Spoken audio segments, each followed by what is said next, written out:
liga vznikla v roku 2010. Hlavná myšlienka vlastne tejto ligy je uviesť nových začínajúcich fighterov do sveta športu a dať im príležitosť zasúťažiť si s amatérskými pretekármi a s pretekármi s takými, ktorí nemajú skúsenosti na nejakých profi súťažiach, a to znamená, že všetci sú na jednej lodi a dať im príležitosť na veľkom gala večeri, kde by sa vlastne mohli ukázať a kde by sa mohli, myslím si, že to dostatočne spropagovať títo pretekári a mohli by dostať takú chuť do toho súťaženia a následne aj do tréningov.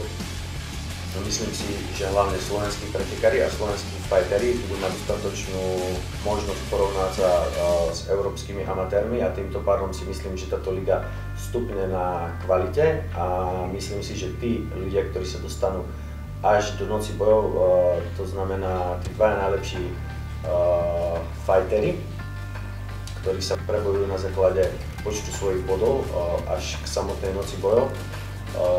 Podľa môjho názoru zvedú veľmi dobrý a veľmi pekný zápas a určite budú motivovaní aj finančnými prostriedkami, ktoré môžu vyhrať, a myslím si, že potom tu doba tejto lige pre rok 2015 veľmi kvalitný.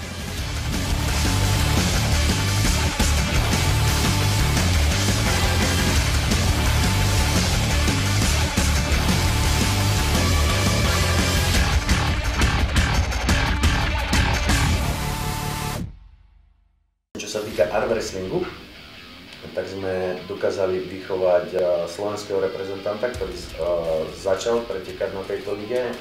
Prebojoval sa cez túto ligu na slovenský pohár, na slovenskom pohári si vybojoval body, skončil na majstrovstvá Slovenska druhý a nominoval sa na majstrovstvá Európy a nominoval sa aj na majstrovstvá sveta.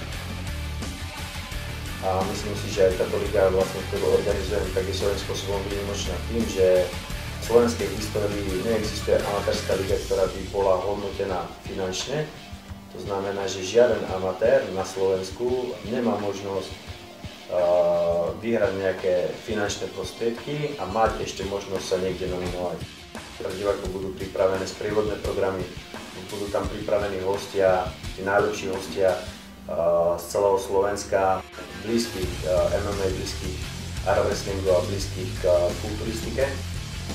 Účasť prislúbila Adela Ondrejovičová, ktorá je nominovaná na Olympiu.